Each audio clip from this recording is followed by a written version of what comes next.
Hola, ¿qué tal? Buenas. Hola. ¿Cómo estamos? Hombre, Muy bien.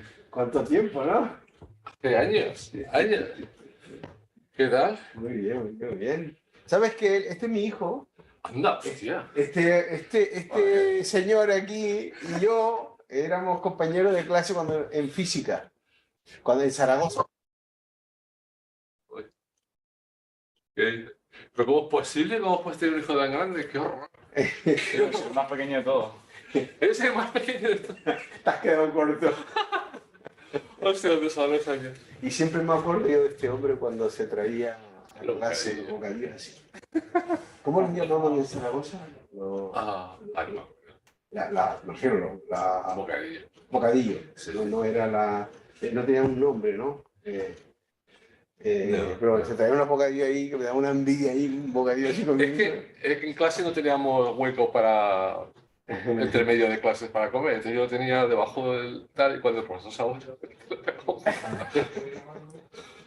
sí, sí. Y este hombre estuvo además desde el principio fue de los primeros ordenadores, él era Sí. yo me acuerdo que tú te compraste una vez un Mac, de los primeros Sí, Mac te los tenía una compraste Mac. tú. Sí, Estamos sí. hablando qué año fue eso. Estábamos en Canarias en aquella época, en C, estudiando en la Laguna. No, Sí. No, no, yo me hablo de Zaragoza. Zaragoza. No, pero en Zaragoza lo compré justo antes de ir a Canarias. Ah, vale. Justo Vale. antes. Sí. Que luego tuve historias. Sí, Porque sí. dicen, esto tiene pasado aduanas. Ya. Digo, pues si lo compro en España. Y dice, sí, pero esto es Canarias, de aquel. Ya, pero para ir a Canarias. Ya, pero no sabía qué era eso. Sí, para pagar sí, Claro. para pagar sí, pero para entrar decir, ¿esto qué es? ¿Esto te lo ha traído aquí? ¿Lo has comprado aquí? ¿Qué? Sí. O sea, tuvo una historia, no tuve que pagar. Sí. Pero una historia. Eran los primeros Mac que prácticamente que salieron, Sí, ¿no? no tenía ni disco duro ni nada, iba todo con disquete de aquellos. Que este chico ni sabrá lo que es un disquete, ¿no? Sí que sabe, es que esto que se pone, bueno, pero de los primeros, estamos hablando de lo primerito, ¿eh? Sí. Cuando se empezaron habían ordenadores, pero no para usuario, ¿no? No para, eran ordenadores, yo qué sé, empresas, tal. Y la verdad que era bueno, era los primeros momentos que yo me acuerdo que hacíamos alguna práctica y lo que sea. Ahí Claro. hicimos equilibrio hidrostático en estrellas. Sí. El cálculo ese que hace cada curvita es tan chula. Sí, me acuerdo de eso ahí. En el mar. Sí. Que claro, salía en un momento, ¿no? O sea, Convergía. Qué rápido, ¿no? Usted quería salir, ¿no? Sale como la gráfica. Nosotros estábamos acostumbrados a hacer estas cosas calculando. Claro. Y de repente te ve un cacharro que te lo hace nada, ¿no? Sí. Y dices, coño. Convergía pero en un momento. Sí. ¿Cómo puede converger eso rápido? Sí. Ahora eso lo haces en un móvil. O sea. Claro, o sea, ahora son 1000 veces más potentes que aquello que... Sí. Pero de los primeros, y este hombre ha seguido con el tema de los ordenadores a tope, ¿eh? Sí. Se ha metido, aquí está trabajando, de hecho, con todo lo... ¿Qué es lo que está haciendo todo aquí Aquí hice el centro de datos, todo el... ¿Qué es lo que está abajo? No, está en otro edificio. Ya no está, ¿y abajo qué hay? No, abajo. Siempre está en otro edificio. Sí. Abajo lo que hay es 4 racks, está EDA, que es la máquina que se externa. Sí. ¿Qué tal, chaval? ¿Cómo estás? Bien. Y un HPC pequeñito, pero el centro de datos está en otro edificio. Está en otro edificio. Ese que tiene la puerta grande, gorda. Eso aquí, ¿no? Sí, pero ahí no está. En el partido de al lado están estas cosas pequeñas que te digo. Y al otro lado está óptica. Ya. Laboratorio de óptica. ¿Por qué no sé si está usando el laboratorio de óptica? Creo que no. Originalmente, el centro de datos se hablaba de ponerlo aquí, luego no se puso. Fue toda culpa de Ángel. ¿Ya? Tienes que mover para allá, para el otro lado. No, a ver, yo no quería por historias, pero... O sea, para que tú te hagas una idea, aquí se centralizan datos de muchos sitios, y no solamente de astrofísica, sino de más, o sea, de empresas, de no sé qué espectro de empresas son las que... No, ahora no. Todavía no, pero la idea era abrirlo, ¿no? No sé, porque el tema de cómo generar ingresos es complicado. Es una fundación, no sé qué. Ya. No se sabe si algún día traemos el CSIC. Claro. Bueno, me quedo a ver de qué hablas. Pues de una galaxia muy curiosa. ¿Qué tal? ¿Cómo estamos?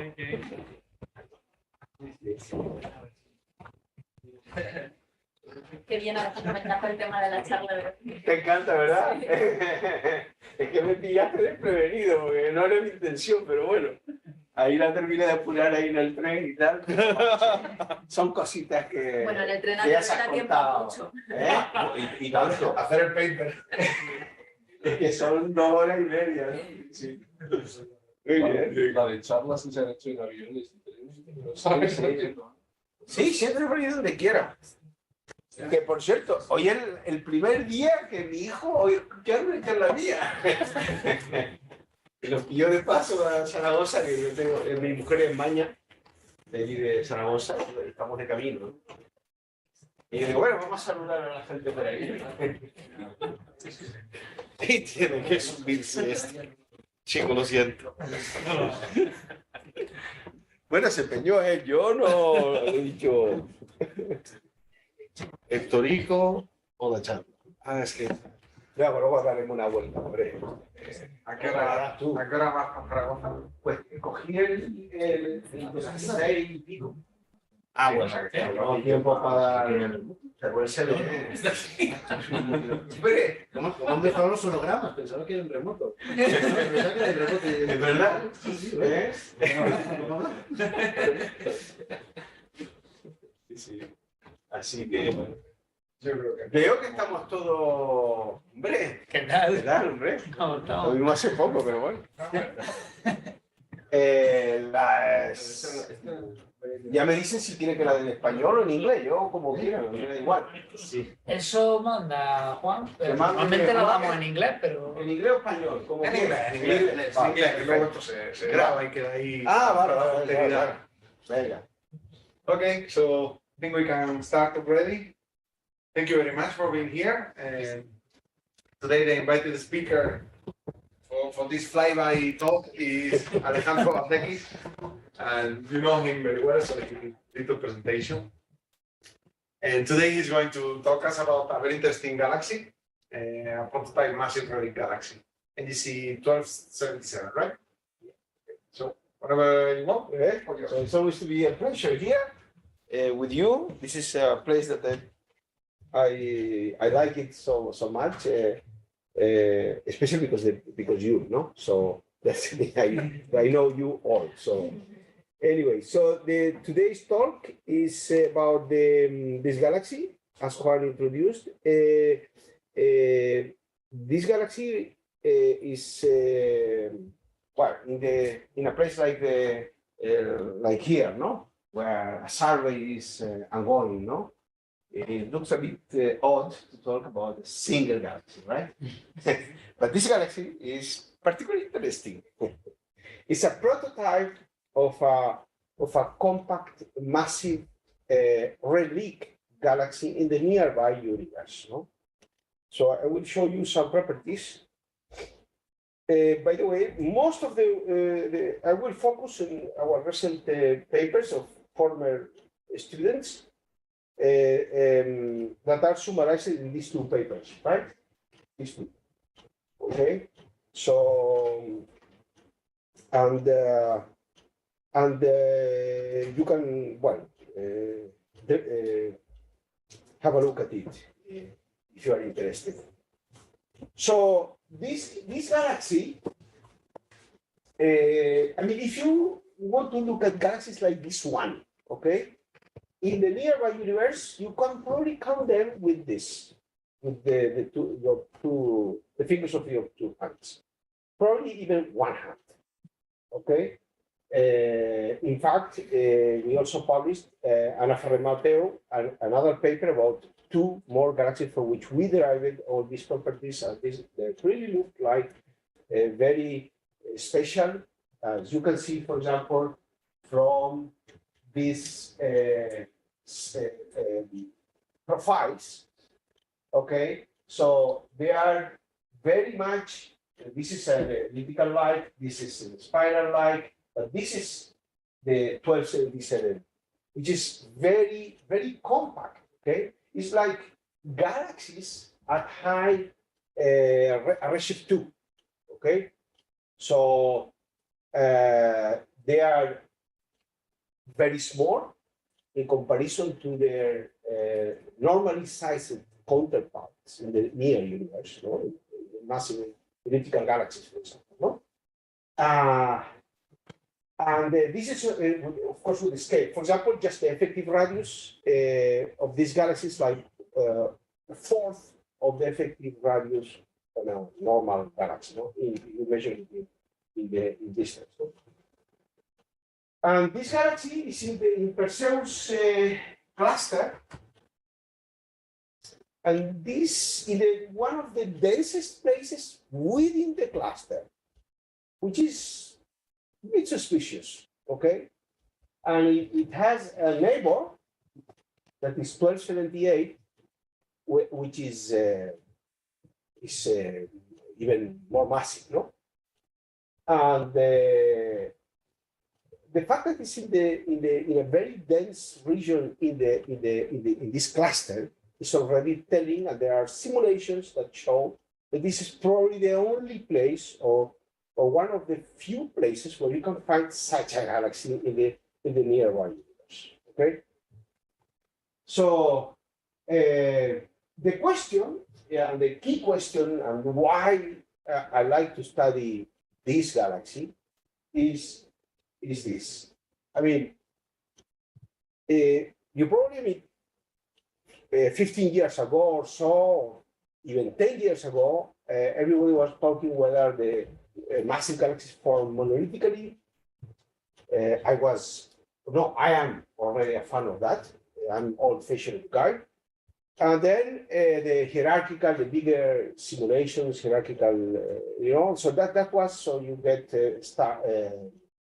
galaxies that increase in size, in mass, and so on, because creating smaller objects over the cosmic time, right?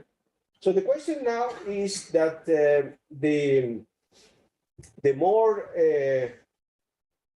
this is in a way, okay, this debate is already superseded in some sense, okay? So, and the scenario that is emerging in the community, and that we also had those discussions within our own group at the IEC. For example, Trujillo and me debating, I am monolithic, he is hierarchical. Now we all agree that the best scenario is the two-phase galaxy formation, okay, which I think is gaining a lot of, nowadays, I think is becoming like being established, like the model, let's say, that most of the people at least trust, right? So first of all, you form galaxies, massive galaxies, in this way. First stage, monolithic in situ collapse that form let's say, the center of the galaxy, and then this is a very fast process, and then this start to attract more guys coming in and so on, and increasing size. So in the end, so at redshift 2, the size is 1/4 light to 1277, by the way, or in size of the normally sized galaxy in the nearby universe.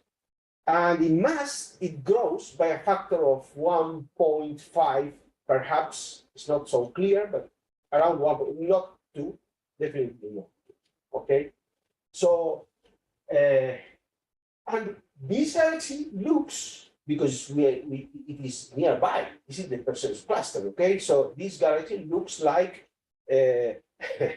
like a galaxy that experienced the first phase, okay, this in situ collapse, but then got frustrated, not incorporating new materials, no, creating new stuff, either by accretion or by mergers or whatever, okay? It stopped there, and then it started to is like the seeds of the current normally sized massive ellipticals. Okay, so that's why it's really interesting, and it's very rare objects. So we have analyzed this in the last, well, since the last, let's say, 8 years or so. We have been studying this galaxy, taking spectra, very high quality spectra, and analyzing from different perspectives, no, and different angles, right? So, and I will summarize our very latest results, no? But I will start, first of all, to summarize some of the previous results. So, basically, the message is, if we know how this galaxy is, we may have like a better picture of how was the massive galaxies in the past, okay? Like a redshift 2, okay? So this is the point. So here are kinematics, okay? And you can see already some very strange things here. You get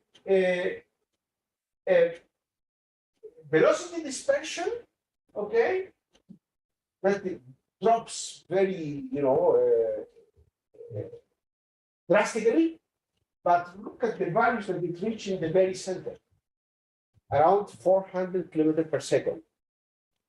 This is a monster, okay? I mean, you don't find ellipticals, even the very most massive ellipticals, reaching such a value in the center, okay? I mean, maybe here you can reach, but not here, okay? So this is already, okay? But in any case, it's a high velocity dispersion, which is what you would expect for such an object, right? Elliptical galaxy.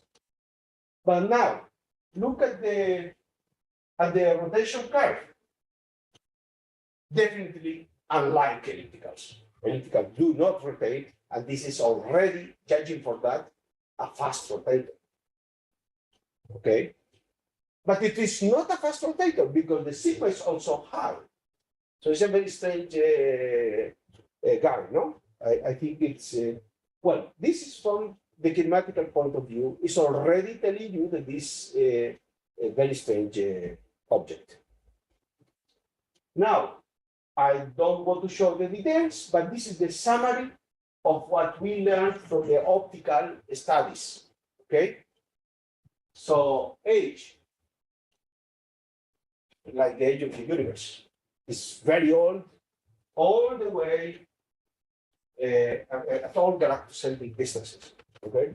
So it's a relic, but I will show you why we do believe it is like that, okay? But the luminosity weighted age is already very, very old, probably even a bit older than the very oldest massive galaxies that we know, okay? Metallicity, look at this value, 0.4, okay? And when you get to the effective radius, you get close to the one, I mean to the solar metallicity. 0.4, which is very, very metal rich. I mean, giant elliptical galaxies in the center probably reach 0.2, but not 0.4. It's a very, it's already telling you, and also the gradient is very, very, very drastic in that sense, no?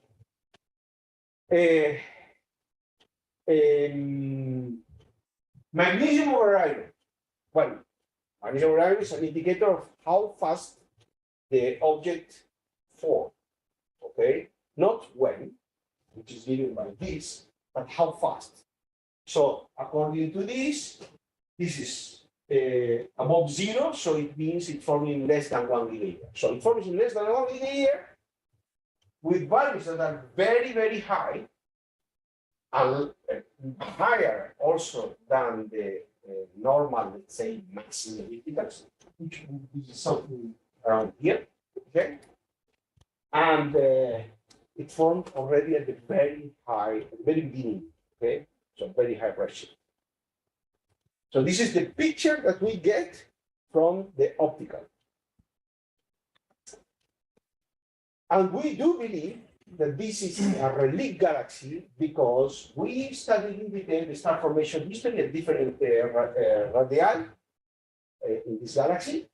As you can see here, 0.1 effective radius, 0.5, 1, 3.3 effective radii. And you can see that the derived star formation and the contributions that the star population that form this galaxy are all above 10 linear. There's nothing here, nothing young. Everything is old, everywhere in this galaxy. So that's why we call it relic. Okay? And all these studies come from the optical. Now, there's another interesting result for this galaxy, which makes it also very special, which is the initial mass function. So we got very deep spectra, GTC spectra for this galaxy to be able to perform such a study. You require a signal to noise much higher than for the normal, let's say, stellar population analysis. Okay. So what we found, I'm just summarizing briefly, what we find is that this is the standard IMF, like Krupa, like IMF, with radius, but this galaxy is giving us a slope of 3, which is equivalent to say, here you have the conversion, sort of 75% of the stars in the very center of this galaxy are half solar mass or less, so M dwarfs, in mass. I'm not talking about numbers, I'm talking mass, okay? So 75%, just to give you Krupa, like in the Milky Way around, is 30%. So those stars are really small, most of the stars. But massive ellipticals, you may find a value like this, but not constant. Not let's say, it decay, yes, but a bit. I mean, it goes from 75 to 65% M dwarfs, okay? And then mentioning this fraction, because this fraction does not depend so much on the analytic initial mass function that you adopt. The analytic format you adopt in the initial diagram, okay? So that's why I prefer to talk in these units than in this. This is analytically dependent, and this is dependent the model. That one is much less dependent. Okay. Now, you can also see in M over L. Maybe you are most familiar with. Is the same. Okay. So basically, this galaxy is extremely bottom heavy. But it's extremely bottom heavy in all the way, not like ellipticals in the nearby universe, which are steep in the center, bottom heavy in the center, but then evolve quickly around 0.3, 0.4 effective radius, it becomes standard IMF. So if it were elliptical, this would go like this. Up to here. An elliptical would be like that, and then it could. So it's already a significant difference. Anyway, but I don't want to focus on the MF. Now, the new things that this is what I want to tell you, no, with this presentation. Okay, we have learned from the optical that this galaxy is very old, it's a relic, and passively evolving since it forms probably in situ at the redshift above 2 and above. Okay, but this is the optical. But if we observe it in the near infrared, for example, we can add more constraints. Okay, for example, we can check whether it has intermediate stellar populations like AGB, the same dominated populations. Okay, That's is a point. And if we observe from the ultraviolet, we can check even younger populations, okay? Whether they are, you can get some contribution from very young populations, okay? And this is exactly what we have done in the last year. So let's start from the near infrared. The near infrared, as you know, is very complicated, the spectral range. I mean, if you know how to deal with the spectrum in the near infrared, then everything else is easy. Okay? So, and I have to say that when I was doing my PhD, okay, I had to button with the calcium triplet and the residuals, and then decided to forget about observation. I will move to modeling, which is far easier than observations. Okay, so you can see here the telluric, okay, above. You can see the telluric. You can see the emission lines from the sky.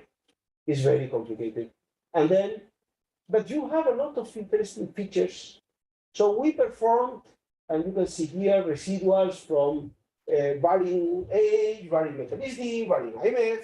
This has been the thesis of Elham Vazdekis.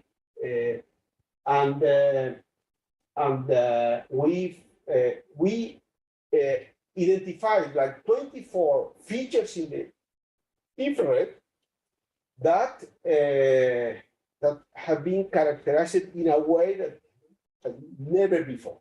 Okay, testing anything you can imagine, even masking, even doing all things you can imagine.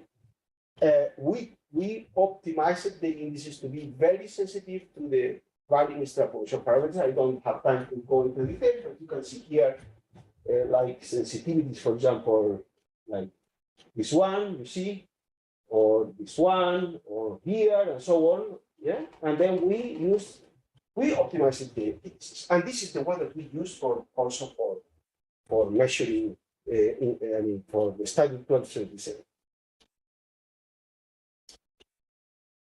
And we found this, the COs. The galaxy showed CO strong features. Okay, CO strong features, you can see here. Look, this is the observations of the different COs in the H and K band. And you can see that here are all models you can imagine in this cloud of green, okay, that you see here. All models you can imagine, varying IMF, varying abundance, varying everything, okay? And never you can reach the observation. It's very strong in the CO, okay? So, one of the possible explanations for having such a strong CO is, well, it has been, let's say, what people believe in the, let's say, the last decade or even more, okay, is that you have an intermediate stellar populations with emphasized contribution from the thermally pulsing AGB phase in the stellar evolution, okay? So, in a way that it constrains, I mean, you can have like very high, and then you may be able to fit. But we have done, you will see now, we have done experiments with this, and if you want to fit this with such emphasized AGB models, let's say, you need to have 100% of your population to be intermediate age. Obviously, it will destroy completely the fits in the optical. No? So this is not what we believe. We don't know for sure what it is causing this very strong CO, but definitely it's not the intermediate population. But let's suppose for a while that it is the intermediate population. Okay, I'm wrong. Okay, and it is the intermediate population.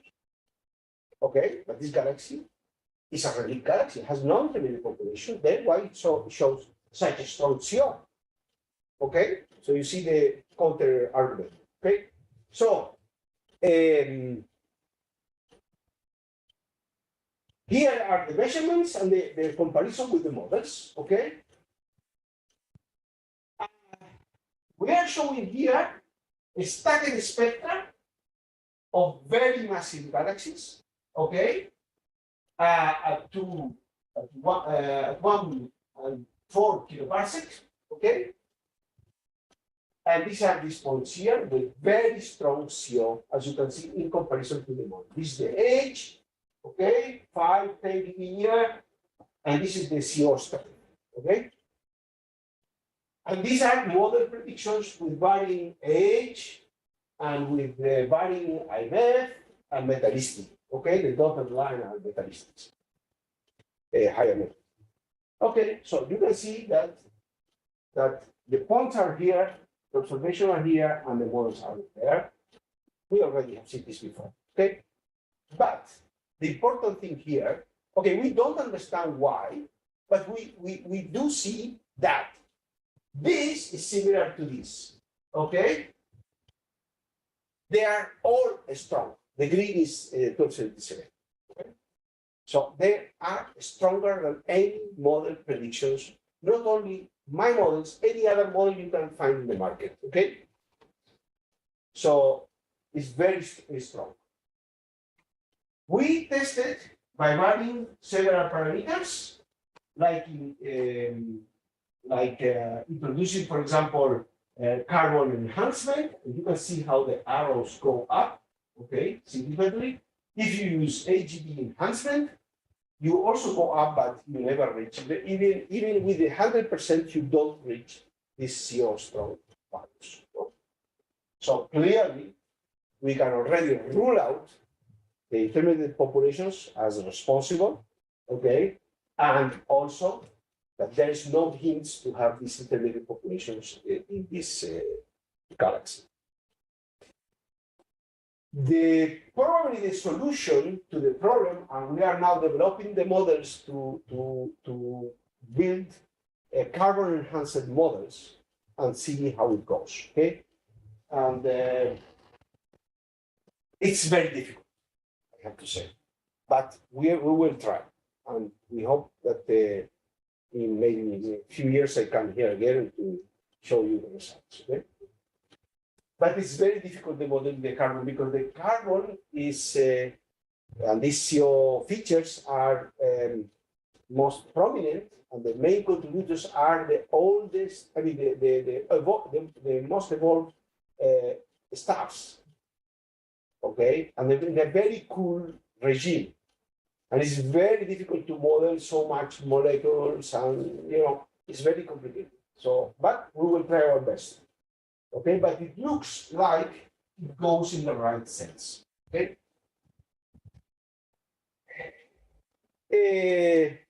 And the ultraviolet. So we learned that this galaxy has no intermediate population. It's similar to the other massive ellipticals, and that's it. So it's very instructive, I would say. Okay. Before moving to the ultraviolet, let me show this result.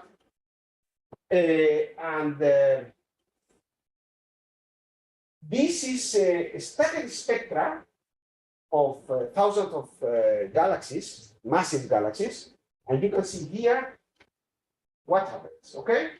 You got a stack, which is the observation, this line, the solid line here. And then let's do a 91%, I mean, let's use 0.01% of a young population of 65 mega a year. It could be 100 mega a year. Just an experiment, okay? And let's see what happens. So this is the flux ratio where you divide I mean, this population that is combined or the single population. And you can see here how here is the same, such a small, tiny fraction makes nothing in the optical, but look how much deviates here in the ultraviolet. It's a factor that can be easily 100, okay? So depending on how the population you choose. So, okay, so I mean, this shows that even such small contributions from young populations, young, let's say, 100 mega-year like population or less than 1 giga-year populations will make a huge impact in the ultraviolet. And but if the galaxy has to be old, if the galaxy is young, doesn't work that much. For example, I will put you the example, no? Let's suppose that now I get a torch and switch on the torch during the day, okay? And I will see nothing, no effect at all, okay? But if it's dark, completely dark, a torch, you will see it. So the old populations are low, and then in the ultraviolet, then you see, that's why you need that contrast. That's what I am saying. This approach works as far as you work with objects that are old and that you don't travel too far away in redshift, okay? So, and this is exactly what we have done with the galaxy, with the 1277. So we got the spectra from the ultraviolet. In reality, the U band, okay, which is less sensitive, but still is there, is also sensitive. We have that, you know, like a detailed analysis, and of course they are. And we selected those very well selected indices to perform the analysis. Okay. And these are the results. Okay, so what I'm plotting here is again the same scheme, no? So H, increasing the H, and then the different index values, the indices, okay? So you can see here in the optical, let's start from below. Okay, this is the magnesium iron metallicity indicator, and these are the model predictions, okay, for supersolar, solar, and so on. And you can fit the stacks, and you can also fit 1277. No problem, no? It's all, we already have done this before. But if you go to the ultraviolet, look at what happens here. The models are there, and this index is too low. See? Too low. So when you are in the ultraviolet regime, you see that the indices are diluted. And you cannot fit it anymore with the same models that you use in the optical. So this is already telling that some young stuff is ongoing there. Well, young, or other possible contributions as well. But in principle, this is another discussion, no? But we model it this way. So we modeled the galaxy with this vector here, okay, and all SSP, as we do infer from the optical range, and a constant transformation during the last giga-year, okay, at a very small one, okay. So, and the fits, you can see, are this blue point that is matching more or less within the error bar the observations, okay. I have to say that these indices in the U band are not so sensitive as the previous plot that I showed you that we use for the stacked spectra in the NUV. Okay, so but still, but of course we need observation from a satellite that it, because it's a nearby object. Okay, so basically, the results are that we need sub 1% contributions of young populations in order to be able to fit the ultraviolet together with the optical, not the ultraviolet alone. This is an important difference with anything that has been done before, okay? And and we concluded that we got that this is 0.8% in mass. Okay, so in the last 1 gigayear is 0.8, so sub 1% level. And so the star formation, you have something. It's not in an untouched Relic galaxy, you still have something. So what?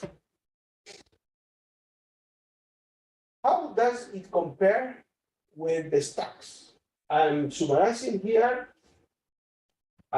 this plot, and you can see here the 1277, 0.8%. But if you look at the stacks of very massive galaxies, you still get something like similar. No? In the more massive, a bit less, and you see this trend also here. But anyway, this is a second order issue. The important thing is that you got these very tiny contributions that you are only able to detect in the ultraviolet. Okay, so it's dead, but it's not completely dead. Okay, still is producing something, and our conclusions with further tests that we performed is that this is residual material from dying stars. Okay, and it's consistent with the bottom, extremely bottom heavy IMF that we find in the center. Just to give you an idea, a galaxy, an IMF, standard IMF, eject after 10 gigayears, short of 30% or more, 40%, or if you use a standard IMF, of the initial mass to the interstellar medium. An IMF like the one of 1277 will eject no more than 3–4%. Okay? Because everything is locked in the M dwarfs, okay? That they live forever. No? Okay, so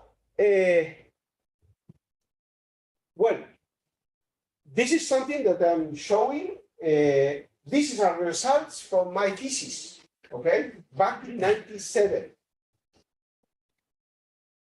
I didn't know what the results would be after 20 whatever years, no? So, but I will show you. This is a monolithic collapse in situ formation, and nothing special, very simple, no? It's a toy model where the novelty is that we made a two-phase formation where the IMF was top heavy and evolved quickly to the bottom heavy during the first stage, like in the case of 1277, okay? So the metallicity reached the supersolar regime in 200 megayears. The gas gets consumed more or less about the same. The metallicity distribution is that you get supersolar, basically. Above the 90% is supersolar or solar. And if you look at the light, this is like probably a diagram that you have never seen something like this in the, at least I haven't seen something similar in the literature since that 20 years ago, okay, or more than 20 years. So this is you are here, and this is what you see here. So where these lights come from in light. So you have here U, V, and K band. And in U, okay, you see here you almost don't see anything. And in U, you see like 0.02% in light, which translates to a quantity which is very much a sort of 0.7% in mass. Okay, I'm not guilty for this, but this is exactly what happened, you know, our finding nowadays. Okay. Also, I can say that this contribution of metal poor, but this is a different story, is also well reproduced by our surface barrier fluctuations analysis in massive elliptical galaxies. So this sort of quantity. Anyway, so this is a prediction. Also, the numerical cosmological simulations predict that in the center is in situ, dominated by in situ, okay, which is the blue, and in the outskirts, well, 1 or 3 effective radius is the other way around, is ex situ. So this galaxy, 12 centimeters, is this, not that, because God frustrated this second phase, okay? So I think it makes sense within this simple, let's say, picture. So I will move fast to the because we are here in SFH, in the J-Pass. So I wanted to say something. So can we do something similar with the SFH, I mean with the J-Pass filters?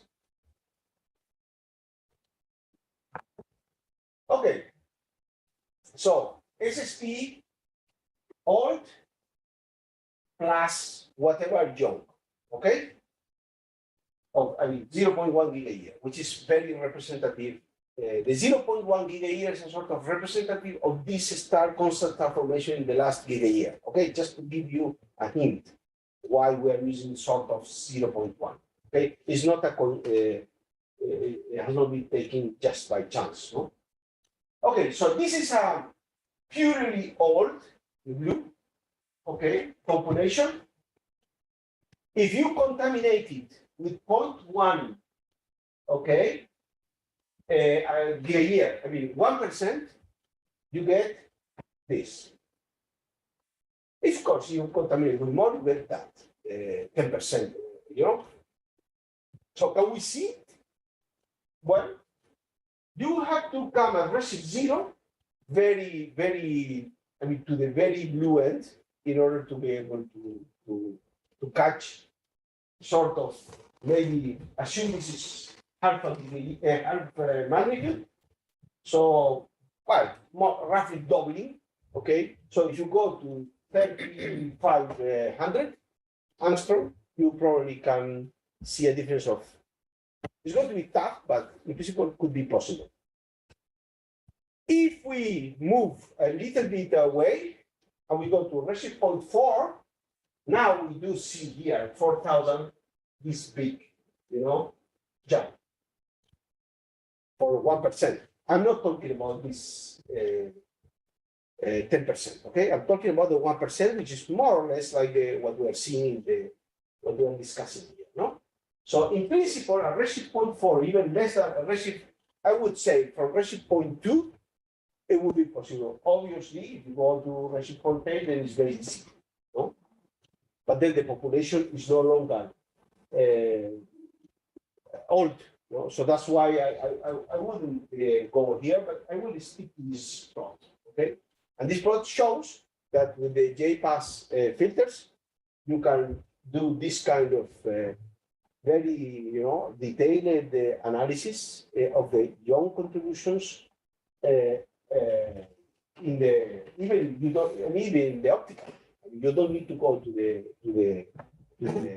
very end, to the very blue end, right? So I think this is promising. I think this is a possible project, you know, that at some point, I think also it should be possible with J+. Okay?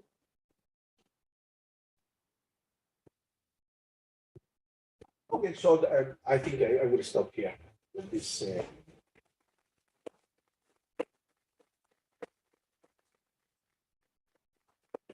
Thank you very much, Alexandre.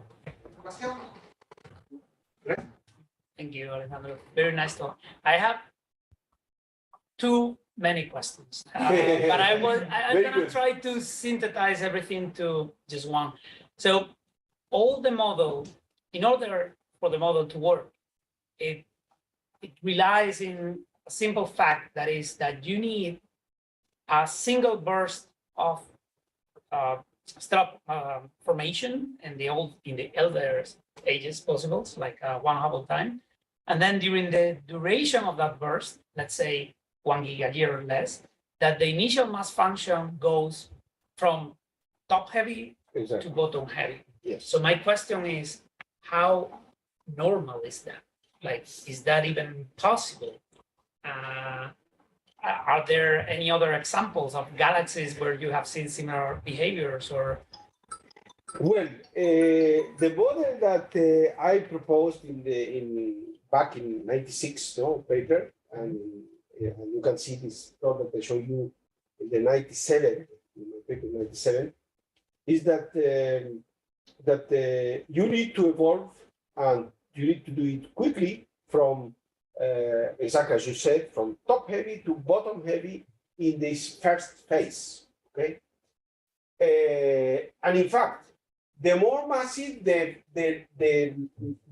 larger the more top heavier, and the more bottom heavier, and the larger the jump is going to be. Okay, so it's a function of galaxy. Well, we don't know exactly why is this, but it is a function of galaxy mass. Now, this has been a taboo. Okay, when I was doing my PhD, many popes came and they didn't want me to vary for example, like Cesare Chiossi or Edmunds, they said, no, you cannot vary the F, and so on. Chiossi wrote a paper with his student 4 years after about that. Anyway, so but the point is that the physics behind that is of course much more complicated. So all what we did at that time was a toilet, okay, that reproduces very well all the observations of that we as we see now also. Okay. The question is now there have been some theoretical developments, like for example, and I mean, like the IGIMF, the theory, okay, let's say that you have clusters, you form clusters, and then based on phenomenological evidence that like taking the larger mass or stellar mass is a function of the mass of the cluster, okay? So taking account and developing a bit the statistics and so on there, you develop a theory that tells that the IMF, in the way we understand it, is not really doesn't hold because it's basically the IMF is built what we call the IMF, but in this theory is the integrated galactic IMF. Okay, it happens at scales, at galactic scales. So the more massive the stars, the clusters, the stronger the star formation, the higher the star formation rate, and you tend to form like very massive stars. No? But then you rely on this is a function of the star formation rate. The classic IGIMF theory doesn't work either, because this is all what this theory tells. Okay, that the IGIMF is a function of the star formation rate. So the more massive the clusters, the more top heavy, and so on. But that's it. Does not show any evolution. If you want to show the evolution, then you need to include other things. What things? Okay, could be the metallicity. There's a paper with Teresa Gebrarkova where we show this dependence with the same time that you are increasing. You have start from metal pool, then you increase the metallicity, and then you start to at some point to go the other way. Okay, because that. So basically the star formation rate controls the stars above, let's say, 1 solar mass or half solar mass, but the metallicity controls the the IMF or the IMF or whatever you want to call it in the for M2Rs. That's one possibility. The other possibility is the cosmic ray field. It's another possibility, okay, that also works similar. But it's true, you are right, that it's not so clear the physical mechanism behind all this.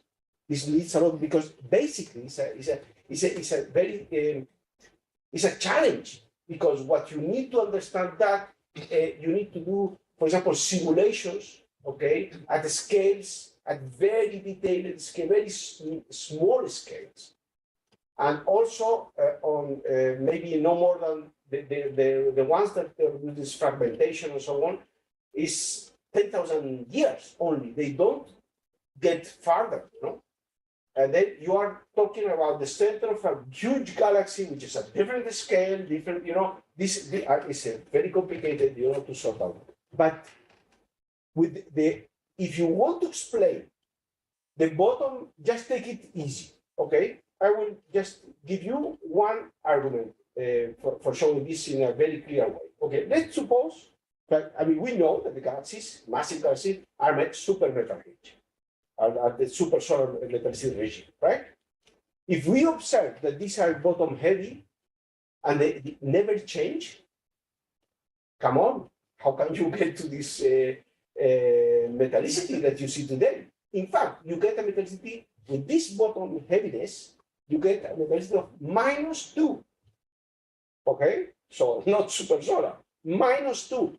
So if you trust or if you, I mean, believe that the centers, okay, not the outskirts, the centers of massive galaxies are bottom heavy, then you need to also to assume that it is this time evolving IMF scenario, which was a taboo, I agree, but it is.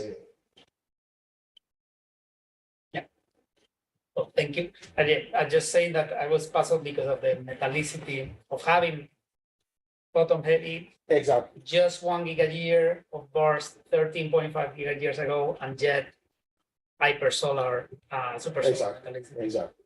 So this is would be the only explanation. I mean, if you believe that they may vary, you then absolutely need to keep going on a step further and say, okay, it has varied over time.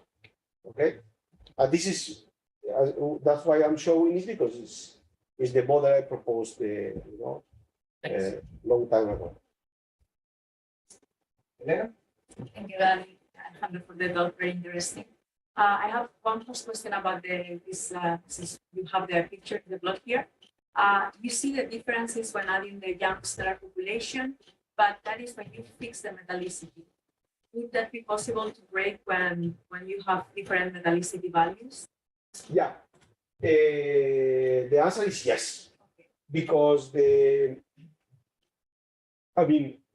when you work in the ultraviolet with such sensitivities, with a factor of, let's say, 10 to even 1,000, okay, in the order, you know, in the luminosity, right, of the flux you observe of the young population.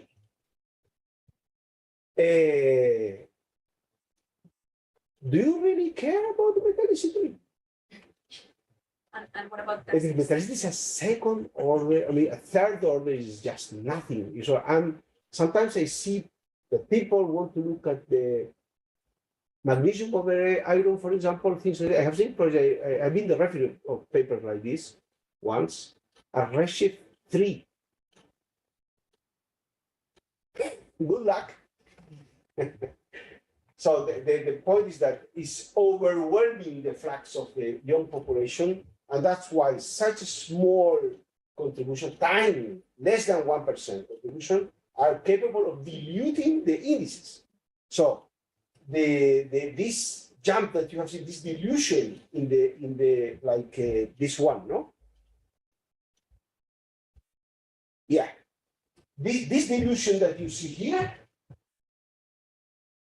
or here, okay, this cannot be caused by the metallicity.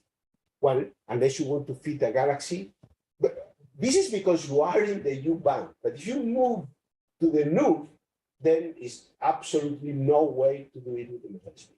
But we did it, okay? We played with that as well.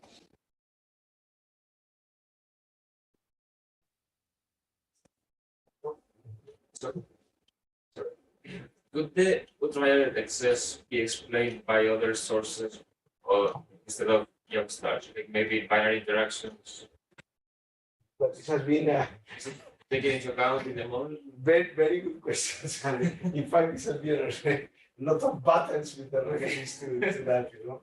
For example, this paper about 1277 got a lot of discussion with the reference, you know? Because that, I mean, the yes, okay.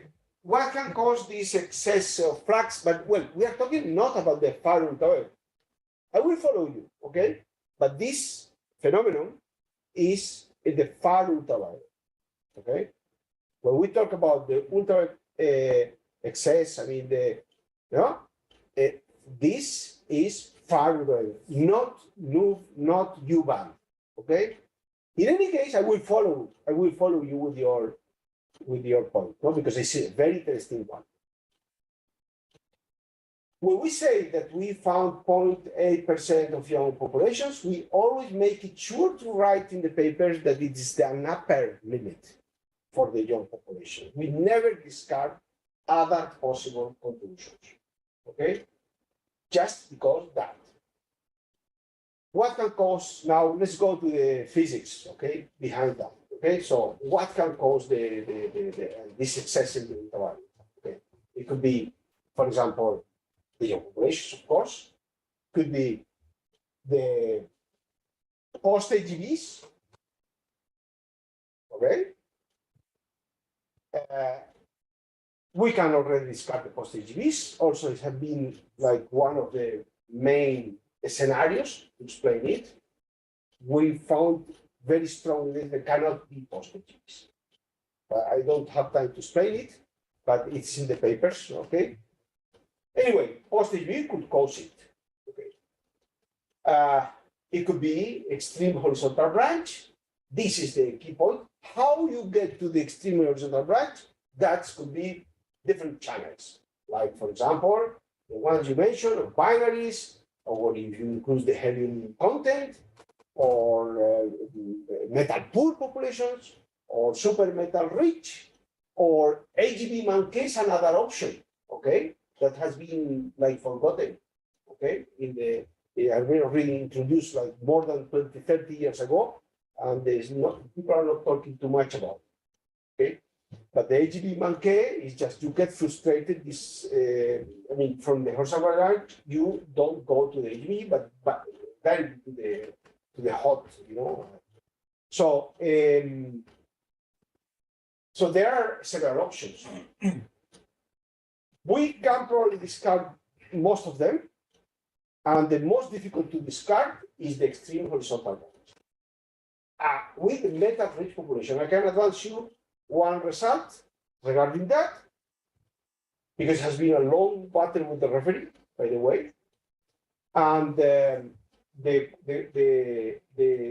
mean, if you fit the U band with the extreme horizontal branch, you get similar chi-square in the fit to these indices as the ones that you get for the young population. I have to say that. However, if you there's two things. First of all, the population of extreme horizontal branch that you need to have is, I think, is 42%, which is far higher than any observations. Well, you still can keep and say, okay, but giant ellipses are not like M31, M32, or whatever, no? Okay, I can buy this. But you need a population of 42%, which is like a factor of 4 or 5 times higher than any observation around, okay? Or you can see those stars. And perhaps the most important point. So we convinced the referee by say, okay, we get similar result as you have seen before, no? As with the normal, yeah, this one. So it's the same. Massive ellipticals, and the 1237, they have more or less the same fraction of Young or whatever it is. Okay. We used the same fits. So let's suppose that instead of fitting this, we will fit those, which are rather similar in the U band. Okay. So let's fit those now with that scenario, 42% of the streamers on that page. But in the NUV, but you have to go to the NUV. The problem is that in the U, you have really it took us 1 year to perform the modeling, let's say, of the indices in a way that we selected the indices in the best, and we discarded a lot of them. Because we selected the ones that they do not depend on abundance ratios, or that the sensitivities are much more, let's say, that can make you to get confused, okay, with the Young contributions. So in the end, so it fails. So I think this is a very sort of, well, the referee got convinced in the end. Because I was reminded of the blue stragglers in globular clusters. Yes, Because it of was course. so compact. I don't know how many collisions it would need Yeah. to have this. The binaries you get this way also But there is another issue. Maybe I'm getting this wrong. Those stars will provide you a very low metallicity, right? No, Or no? no, you may have extreme horizontal branch because low metallicity, you know, the second parameter problem that we all know for the global clusters, okay, that's one possibility. This is completely discarded. We did it, that test, and it turned out to me that the fraction that we need is such that the population of the galaxy becomes metal poor. So no way to do it. So this is discarded, and the referee accepted Yeah, it. I was thinking on those. Yeah, no. It's also possible to have a extreme central branch that way in the super solar regime. These are the let's say the key point.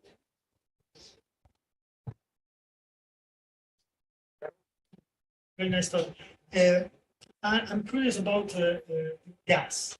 If you have a constant transformation already in the last year or so, would you expect to see any residual gas? Yes, the answer is yes.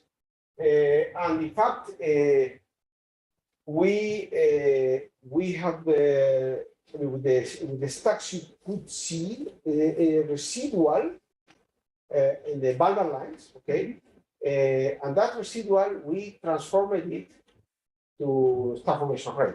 It turned out to be a specific star formation rate of 10 minus 12. So like the one that we see in that is reported, no? Could you eventually, if you have such a deep, very deep data, to see any metal line that you could infer somehow? Some Metal lines for nitrogen, for instance. nitrogen or Yeah. well, we checked. As far as I remember, we checked we took the residual of the Balmer lines because these are the ones that are making the point. But no, we didn't go ahead with the. We have seen, for example, oxygen as well. And nitrogen, I don't remember, I have to say. Because maybe this. Yeah, to do the BPT. Yeah, and also to compare with the chemical evolution models that you have for the stellar abundances. But have a look at the following point. I mean, this constant star formation rate means that the mission is in the last 10 mega year. Yeah. Okay, so Yes. it's almost nothing to get such young. I mean, OB stars are. I mean, if you divide this 2 gig or 1 gig a year in bits of 10 mega a year, no, it's very tiny, no? And it's the gas, not the. Yeah, I was thinking more on the nitrogen production of more evolved stars. Yeah. Low mass stars that can contribute somehow to the diffuse. The problem, you know, no, I see the point, and it's a good one. No, the only thing is that these massive galaxies, they almost don't show. Don't show. You know. We're talking about 10 minus 12. Yeah. One last question. So thank you, really nice talk. You may have shown that I may have missed it or forgot, but so the UV excess that you see, did you look at it as a function of radiance? Yes, yes. I didn't show, no? Well, I forgot to show that because that would make it maybe help to understand how. well, yeah, no, it's a good point. In fact, I think, well, now I realize that I didn't show that. But it's basically concentrated in the center. I can probably show, if I keep going, I think I have a plot that I left somewhere. Yes, that one. Right after that. Yeah. In fact, I wanted to show it, but then for some reason, on the train, I was looking at the landscape. But, yeah, I wanted in fact to show it. Yeah, thank you. Yeah. No, it's in the center. Okay, yes, so they're mostly in the center. I'll do the last question. So why did this galaxy stop its evolution? Well, according to this scenario, I mean, it's really supports the two-phase galaxy formation. So basically, that's why I introduced it that way, because I think it's a good representative of how big, I mean, the red nuggets at redshift 2. So basically, but in this case, didn't go to the second phase. So basically, the stars are evolving passively and so on, but still you have some young stuff because we believe. My question is why the second phase never came to this galaxy? Oh, yeah, that's the question. Yeah, this connects with the point of why is you remember that it is it's in the center, it's a very dense place, in the center of a massive cluster like Perseus, no? And it's close to another neighbor, which is the A, that it's even more massive. Okay. So it is, and it looks, in fact, well, according to some simulations from Eagle and other groups, that only in those dense places, it is possible that some of them failed the second phase. Well, or failed to accrete. Because this model, they don't talk about the phases, okay? But anyway, they do not accrete more material, right? So it is very. I don't think it's a coincidence to find it there, but so far because there are so few, I don't think also it's a clear statistics about that. You know? But it is a model prediction for this simulation that you would expect this object to be located in very dense. Well, put an example like Jupiter with taking the comets from out of us, no? So sort of, you know. Okay, so that's why. So this is why I think this galaxy is particularly relevant. Okay, so thank you very much.